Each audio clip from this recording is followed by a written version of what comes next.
It has been 6 months since a Norfolk Southern freight train, which came through Decatur in central Illinois, derailed, caught fire, and released toxic vinyl chloride in Ohio.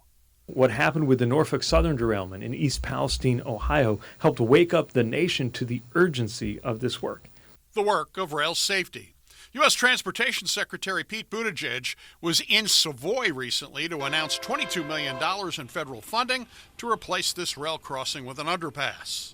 There needs to be a deep overhaul in terms of safety culture across this country. I asked the secretary of Norfolk Southern, which had problems with the train shortly after it departed Decatur, if the company had been taking the right steps since the derailment.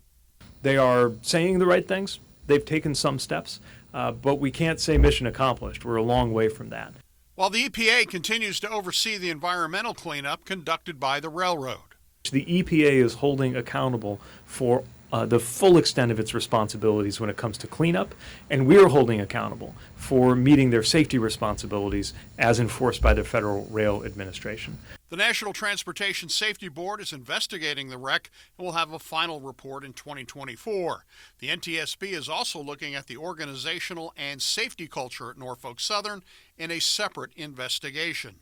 The Secretary of Transportation calling for Congress to act on pending safety legislation. Right now, there is a Railway Safety Act pending in Congress that could help add accountability and add safety to our rail networks. To make a long answer short, there's been progress. There's clearly a long way to go.